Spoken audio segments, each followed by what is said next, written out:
Then, at the dawn of the 20th century, the remains of a spectacular palace were discovered on the island of Crete. On a neighboring Greek island, a town was unearthed, preserved beneath thousands of tons of volcanic ash. Teams of investigators are examining every fragment from these mysterious sites to decipher their hidden secrets. And out of the physical clues lifted from the ash, a radical theory has emerged. These ruins could be the home of an ancient civilization, Atlantis.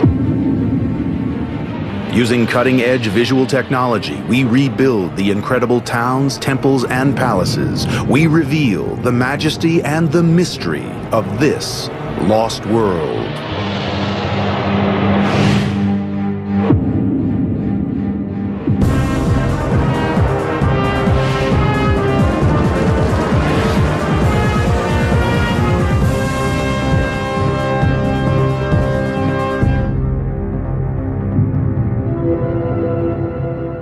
Every search for Atlantis begins with the writings of the great Greek philosopher Plato.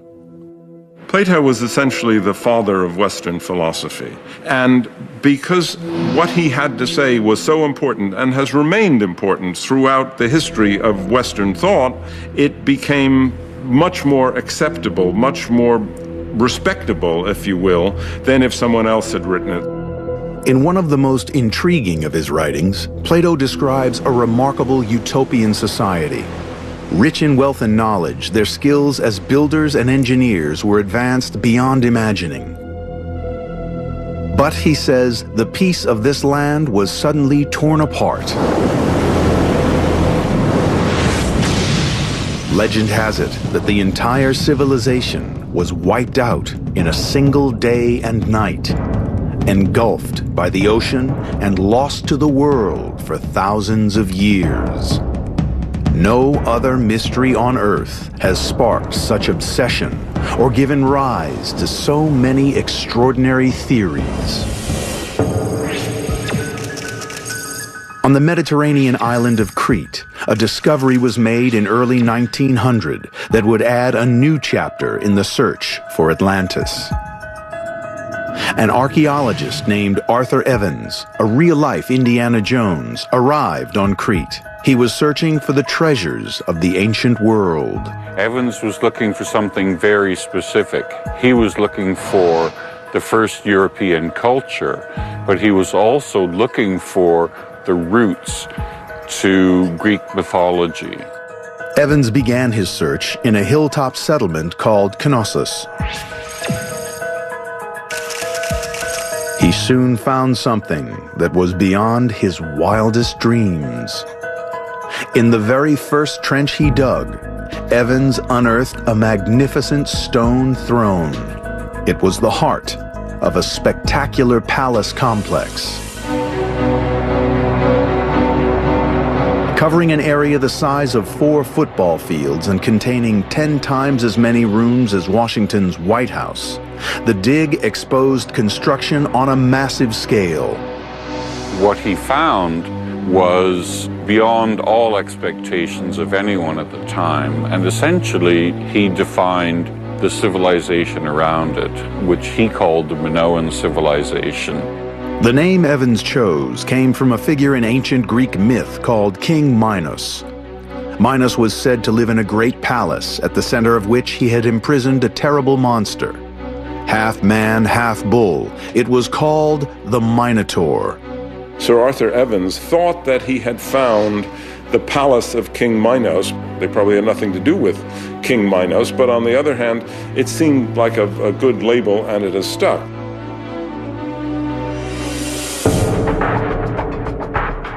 Today, a groundbreaking new theory has emerged as to the origin of this lost world. It's entirely possible that something like the Atlantis myth comes out of here, and it's passed on for centuries and grew in some kind of grand importance. And so there is this theory that the Minoans were in fact the early Atlanteans. It is the sophistication of the palace on Crete that is the first link to the idea of Atlantis. The builders of this remarkable structure had achieved a level of engineering excellence that would not be seen anywhere else in the world for centuries.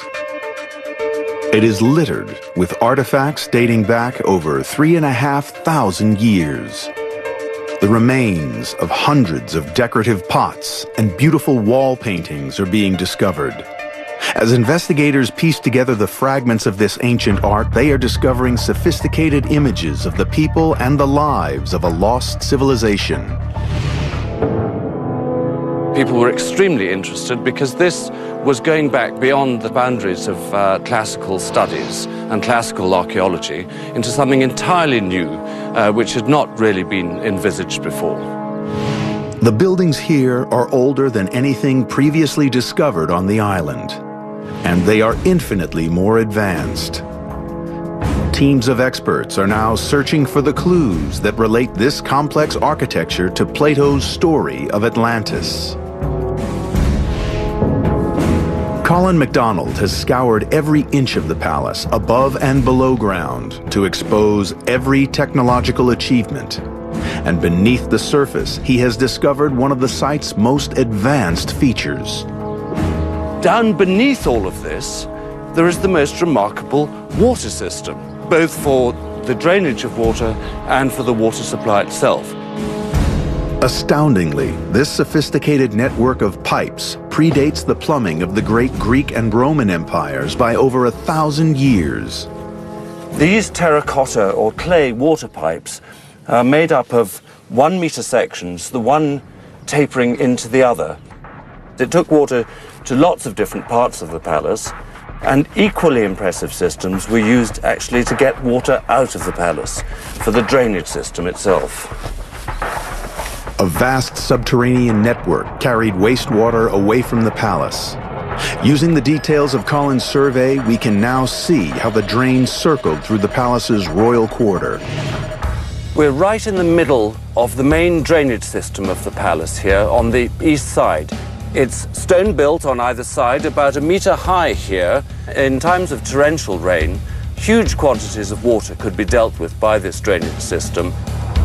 A similarly sophisticated water management system is described in Plato's stories. He wrote of a palace where water was plentiful. Collected from the surrounding hills, it was in abundant supply throughout the city, just as it was here at Knossos. What's more, at the Palace of Knossos, the engineering above ground is every bit as sophisticated as that which Plato describes.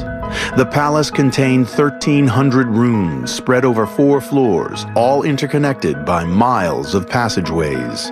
It was centuries ahead of anything seen from the same era on mainland Greece.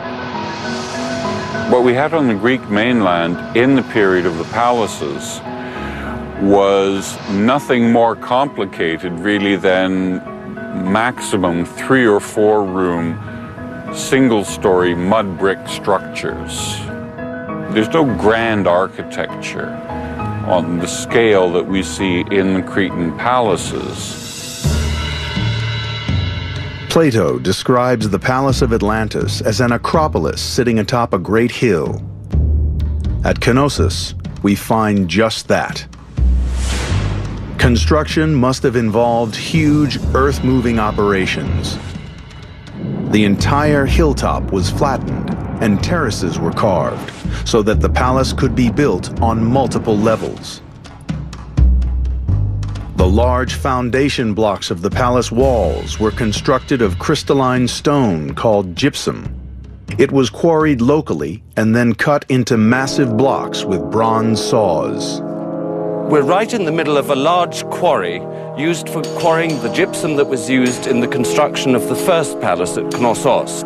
Here, one can see very, very clearly the tool mark of the bronze object which sliced away an enormous part of the face, and the resulting block, which would have fallen down, would then either have been worked here or moved the 800 meters or so over to the palace itself.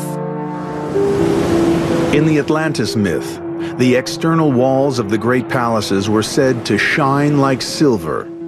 Today, the gypsum walls of Knossos have been eroded by the elements, but in their full glory, they too would have sparkled. You can almost imagine what it felt like for a Greek coming ashore in Crete and seeing something like the glimmering gypsum palace at Knossos, this giant, shiny structure glistening in the sun from all this crystalline gypsum, and on a scale like they couldn't have even possibly imagined at that time.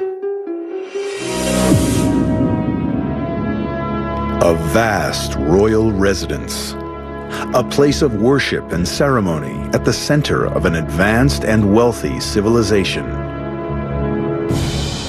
Using their latest evidence, our team applies state-of-the-art imaging techniques to rebuild this prehistoric palace. We can now see the structure as it would once have stood here, supported by huge redwood pillars. Many believe this was Atlantis. Now, our investigators are going deeper, to the very fabric of this extraordinary palace in search of the vital clues that might provide proof. What they find is evidence of the cause of the destruction of this lost world.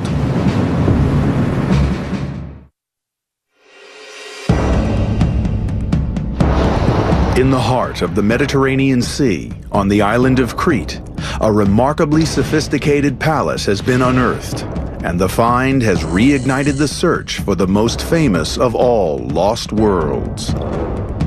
With its massive scale, its complex water management systems, and its sparkling gypsum walls, the engineering of this extraordinary palace ties it closely to Plato's descriptions of Atlantis.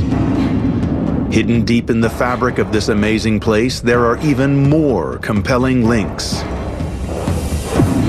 Plato wrote of Atlantis that it was a complex society that lived a utopian existence, its people in harmony with nature and their fellow man. That same harmony can be seen here, in the order and symmetry of the building's engineering, in the way it makes use of the natural flow of the elements.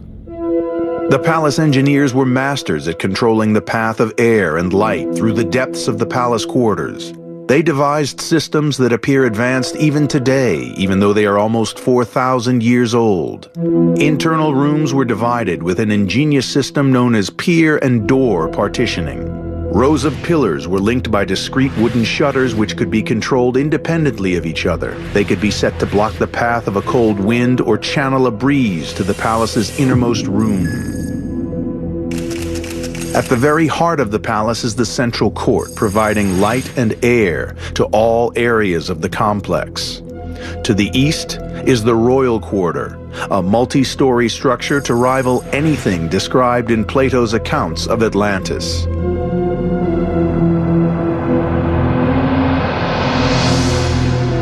At its heart, a huge 4-story spiraling staircase was built around pillared balconies, open to the elements to form a vast light well.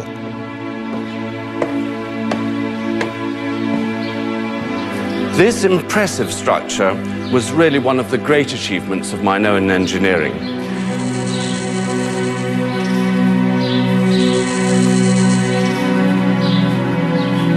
And in the middle of the staircase is this marvelous rectangular light well, which allowed the natural sunlight to diffuse all the way down to the bottom and then outwards into all the rooms which would otherwise have been very gloomy indeed.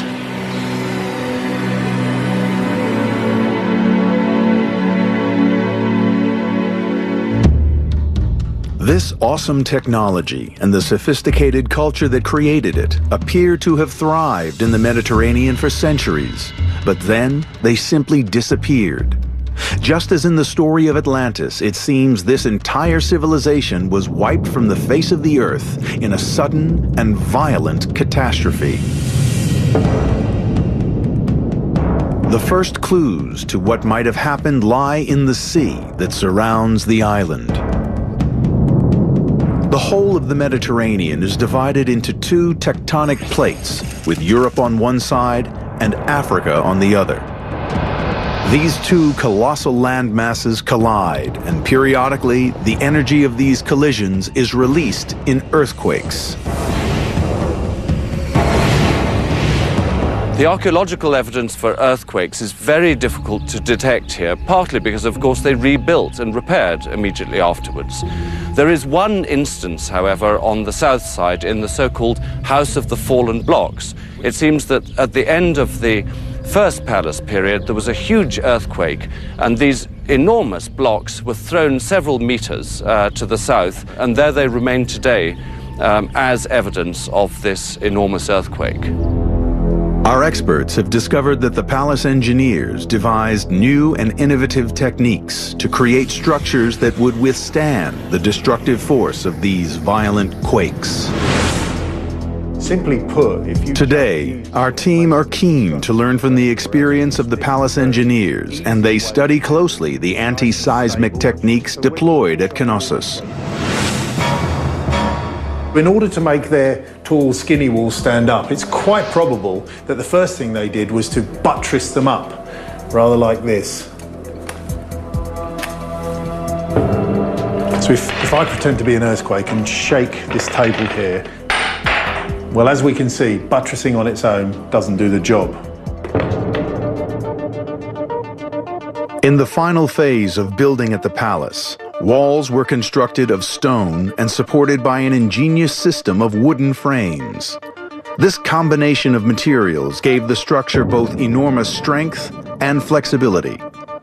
So what the people of Knossos did was to use timber framing to reinforce their thin masonry walls and support the framed up wall off big heavy walls, buttressing like this. And if I pretend to be an earthquake machine again and give it a good old shake, we can rapidly see that I could be shaking that all day long, and this wall is going precisely nowhere.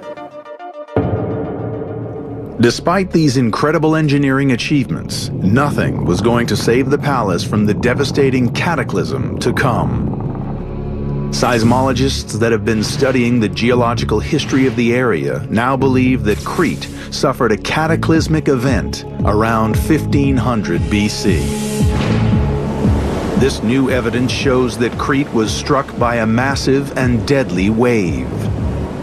Dozens of tsunamis swept across the entire Aegean. Tsunami, tsunami, tsunami. Trains of these waves.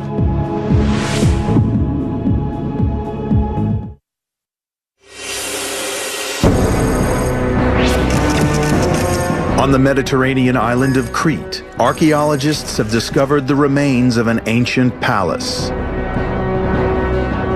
These stunning buildings are the first trace of a culture that has been missing for 3,500 years, and many believe that the palace was at the heart of the most famous of all lost worlds, the civilization of Atlantis.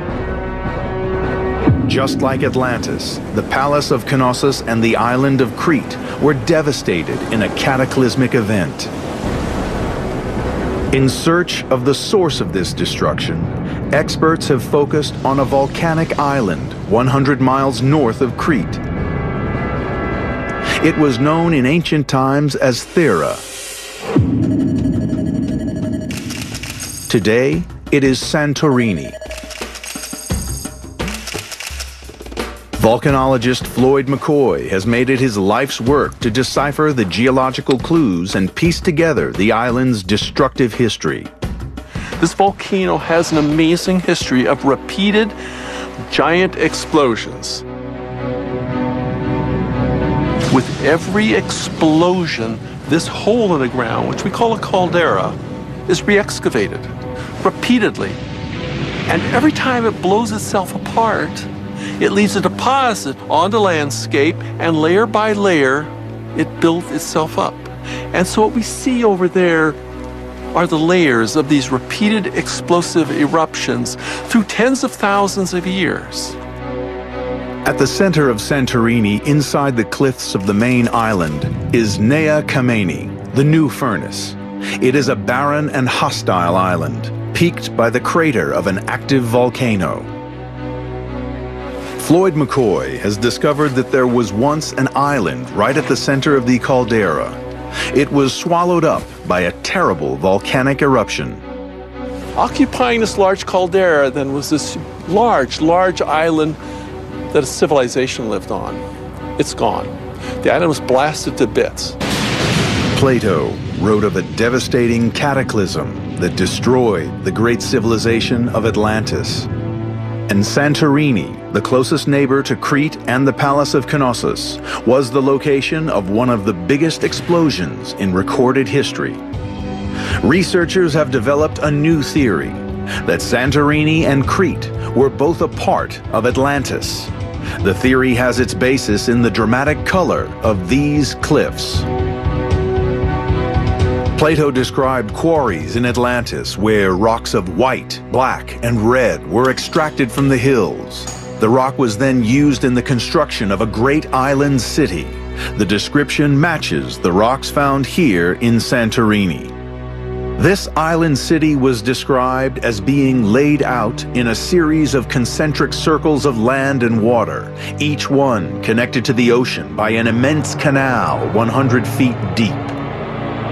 There were also docks for huge numbers of ships and a causeway over which they could offload the riches, whatever they were, that were coming into Atlantis. In other words, everything that human beings could need was available in Atlantis itself. Plato's description of the island as circular relates perfectly to the symmetrical formation of the central volcanic island on Santorini. But to prove a link is impossible without proof of life on the island before its last big eruption.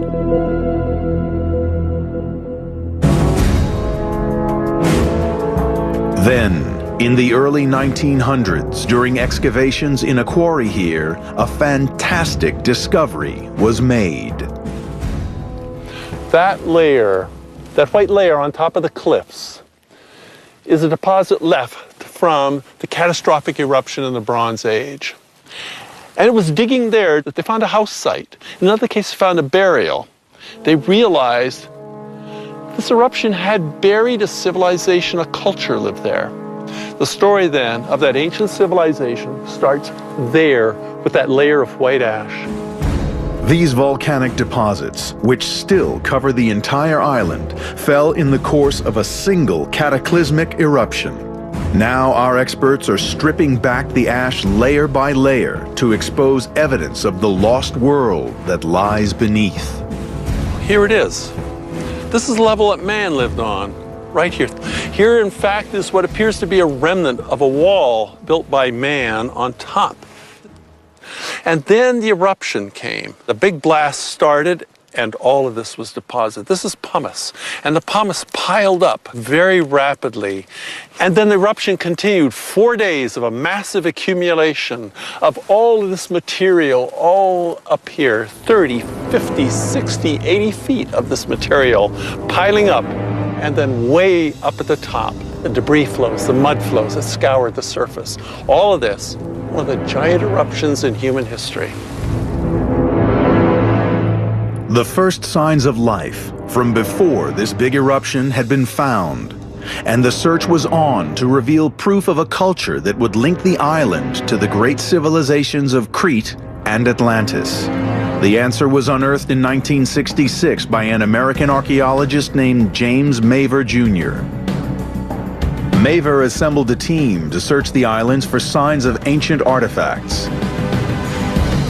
They began their dig on the southern tip of the island, in the tiny village of Akrotiri. In their very first trench, they struck gold. They unearthed an ancient wall buried under 30 feet of volcanic rock. As they dug deeper, the wall became a house, and the trench revealed a cobbled street. At their very first attempt, Mavor's team had discovered an extraordinary town, perfectly preserved in the ash of a volcanic eruption. We are talking about a brilliant culture, brilliant civilization with a very advanced technology in all ways, and especially building technology. The discovery was hailed as one of the most important finds in classical archaeology. The town remained substantially intact. Just like the city of Pompeii in Italy, volcanic ash had filled the city and sealed it from the elements. Its contents had been preserved for more than 30 centuries. The huge task of uncovering the town continues today. With every inch of ash that is removed, new clues to the civilization that was here are revealed. And just as described in the legend of Atlantis, we see engineering skills that were sophisticated way beyond their time. When I first came to Akrotiri, I was expecting something rather simple. But then I realized that this town was made of multi-story buildings. And when we are talking about multi-story, we are talking about 2- and 3-story buildings. And at some point, I realized that I was walking on the 3rd floor of a building that had been constructed 3,500 years ago. That was really extremely impressive. Akrotiri is a truly extraordinary find. It is a city arranged with a structured assembly of interconnecting roads and paths, the earliest form of organized town planning ever discovered, and centuries more advanced than anything that has ever been seen before from this period. Archaeologists have mapped every inch of the town, and from their data, our team have built computer-generated models. You are now traveling down the streets and interacting with the buildings of a sophisticated community that was destroyed at the height of its power thousands of years ago. Just as we have seen in the Palace of Knossos, at Akrotiri there are complex multi-story buildings constructed of wood and stone. And the plumbing was even more elaborate. Fresh running water fed each house, and a sewerage system ran throughout the entire town. There is a perfect sewage system running under the streets, and these are connected to lavatories on the upper floors of the buildings. Not for at least 1,000 years would it become commonplace to find bathrooms inside people's homes. The discovery of this lavatory, as you can imagine, is truly very important. If you just stop to think, it took ages, hundreds of years to have lavatories within a house. It was not just the discovery of a toilet that so amazed the engineers, but also its ingenious design. The waste fell through a clay pipe to a chamber below, where water from the town drains flushed it into a cesspit. The pipes interconnected in such a way that a siphon effect was formed, drawing foul smells down the pipes and away from the lavatory. The design was centuries ahead of its time. This sophisticated system of water management matches up to the stories of Atlantis, in which Plato wrote of ancient towns equipped with hot and cold running water. But there was one crucial discovery at Akrotiri that lent new credibility to the idea that Santorini was the island at the center of Atlantis. A fresco was unearthed that revealed an image of life on the island 3,500 years ago. Can we be so lucky as to have a snapshot of what this landscape looked like? Here is the peninsula, the Akrotiri Peninsula. It shows a profile of the island, 1, 2, 3 peaks. Going down farther, we see a waterway that surrounds a central island, a fairly large island. And on that island, a city. They were living on the central island. That central island was a developing volcano. This idea of a central island port, encircled with layer upon layer of buildings, fits perfectly Plato's description of the island city of Atlantis. A city that at the height of its power was blown to bits in a devastating eruption. Seismologists are now following a trail of clues that lead from Santorini back to the palaces of Crete. They will reveal the full extent of the horrific disaster that tore Santorini apart and led to the destruction of an entire civilization.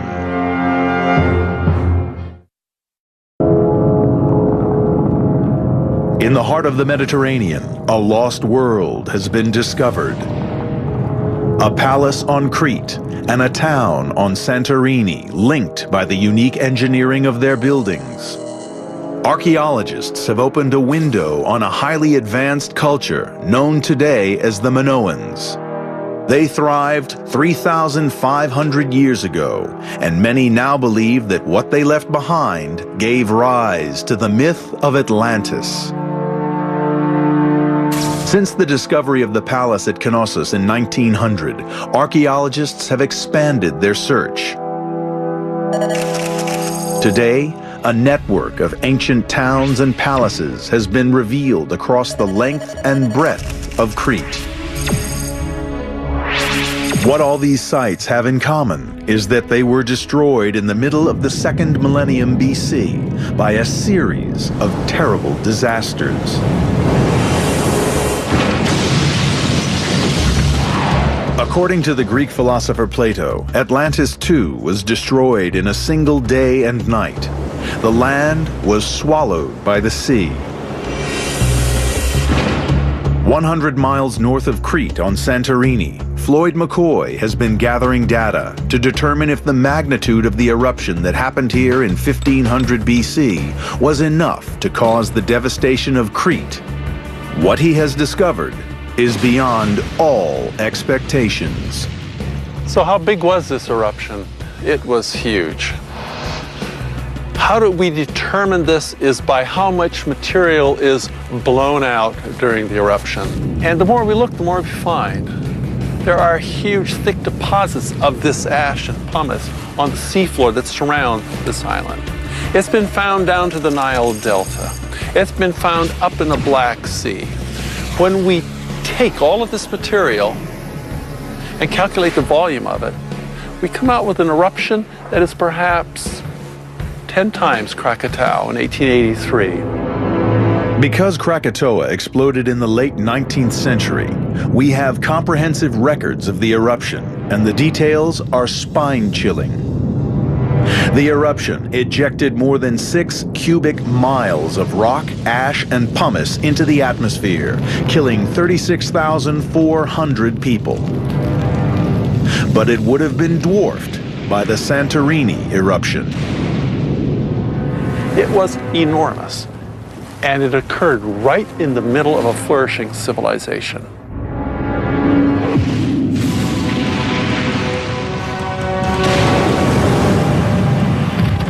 Now things got nasty. In this eruption, things got terribly violent, and the mixture of water with this magma produced what we call pyroclastic surges and flows. As they swept across the landscape, they destroyed everything that had not been buried in this pumice. At the heart of this civilization in Akrotiri, archaeologists have found signs that the residents were preparing to leave. Belongings were piled up outside houses, and beds were found pulled out into the streets. Sadly, for the few who took to the sea to head for Crete and the shelter of the palaces of Knossos, escape was no guarantee of survival. Because the settlements of Crete would be devastated, not by the ash and pumice that was raining down on Santorini, but by the next, even more devastating phase of the eruption. Every pyroclastic flow that entered the ocean also pushed the ocean aside. When you push the ocean aside, tsunami. Our investigators have turned to the experts at the National Observatory in Athens for proof of what happened. Using the very latest investigative techniques, they have discovered evidence of a killer tsunami. Because of this new field of science, we have been able to discover a number of about 10 distinct tsunami events. So there is no doubt today that this very big tsunami event really existed and possibly contributed to the collapse of the Minoan civilization. Dozens of tsunamis swept across the entire Aegean. They made their way into the Mediterranean. These massive waves surged towards the unprotected north coast of Crete. First in the firing line was the coastal town of Malea. Just yards from the seashore stood a magnificent palace, its sophisticated structures engineered with the same complex layout as the palace at Knossos. The three-story facade facing north was directly in the path of the approaching waves. The inhabitants of the region probably gathered here at the palace because they saw this great plume of ash shooting up into the sky off to the north. It would have been visible all the way down to the Nile Delta. When the ash cloud reached the island, the sky above this ancient Minoan palace turned gray. During excavations on Crete, Alexander McGillivray discovered this volcanic ash in the deepest parts of the palace's ruins. It's a clue to the catastrophic sequence of events that overtook this society. When the first wave came pushing ashore, bringing with it their fleet, from fishing boats to great trading ships, would have all come crashing through here and gone all the way to the foot of the mountains over there, ripping away at this architecture, rubble and trees and smashed up ships come crashing back through here and over back into the sea.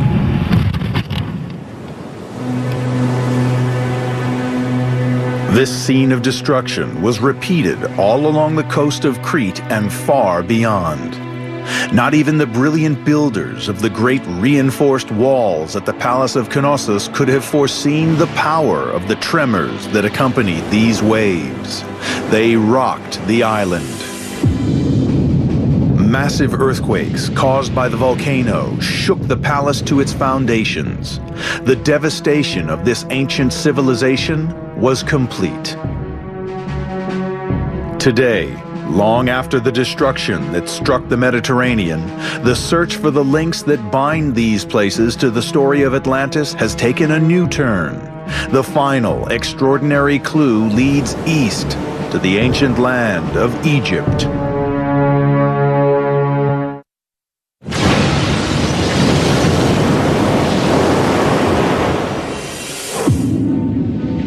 For the survivors of the largest volcanic eruption in history, life in the Mediterranean became hell on Earth.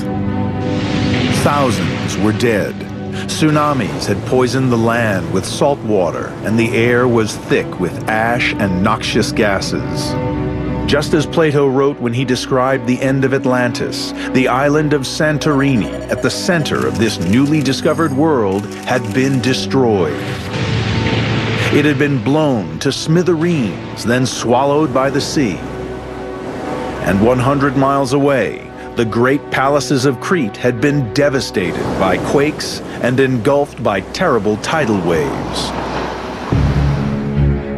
In their search for evidence of the survivors of this devastating cataclysm, our investigators are piecing together the final chapter in the life of this extraordinary civilization. When the tsunami swept through here and reduced this building behind me to foundation level, the best way for the survivors to cope was to go to the most powerful nation and the wealthiest nation of the time to ask for help. Alexander McGillivray believes that the survivors turned to their long-term trading partners, the Egyptians. There may have been people brought in from elsewhere to help with all of this, with the pharaoh in Egypt contributing the wealth and perhaps the manpower. This close relationship with Egypt is probably the single most important link that researchers have established between this newly discovered civilization and the stories of Atlantis. Because the origin of the story of Atlantis was not Greek, it was Egyptian. In 590 BC, in the holiest shrine of Egypt's capital, the great Greek statesman Solon was shown ancient inscriptions. They date back to almost 1,000 years before, 1450 BC. These documents told of the existence of a civilization of great power and prestige, ruler of all the lands to the west of Egypt. When Solon returned to his homeland, the story of Atlantis became part of Greek folklore, a tale told at parties and passed down through the generations until, in 370 BC, Plato penned his version of this Egyptian tale. Now, on the wall of an Egyptian tomb, researchers have discovered inscriptions that they believe are the original texts that were shown to Solon. It turns out that Solon must have invented the name Atlantis because the Egyptians called the people of this ancient world by another name. That name was Kefchu, and Kefchu is the Egyptian name for the people of Crete, the very island at the heart of this lost world. So what happened to the survivors from this remarkable civilization? There are signs on Crete that the Kefchu did begin to recover after the effects of the catastrophic volcano. But the survivors were dangerously vulnerable, and soon after the catastrophe, warriors from the Greek mainland invaded Crete. The Minoans did not have the strength or the numbers to repel the invaders, and the island fell. This finally spelled the end of one of the greatest civilizations in human history. The sophisticated engineering techniques and the extraordinary architecture that gave them their unique identity disappeared forever. The Greeks went on to dominate the entire Western world. They gave birth to a culture on which Western societies are based, but things could have been so different. If it weren't for the tsunami and the Theran eruption, we would probably be reading Plato in Minoan. The Minoans would have continued to expand their empire onto the Greek mainland.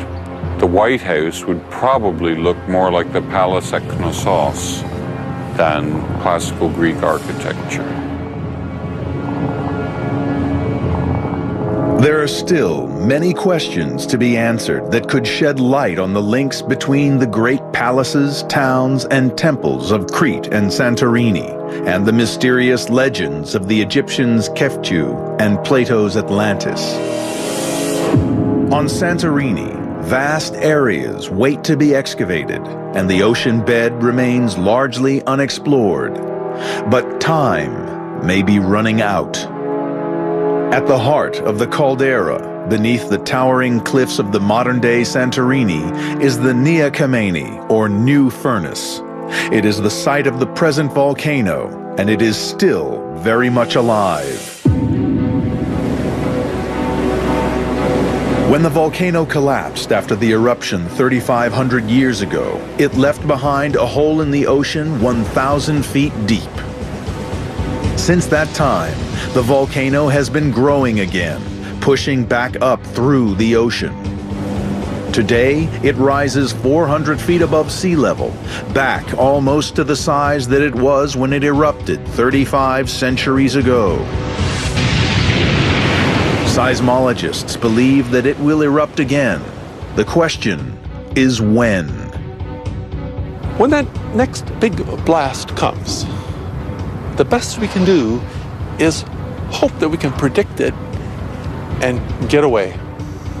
If we don't, if we stay here for that next big explosion, we'll be a piece of the volcanic ash deposit. When the volcano does blow, it will engulf the surrounding islands again, freezing life in a moment of time, burying it under a new layer of volcanic ash. A new lost world will be created.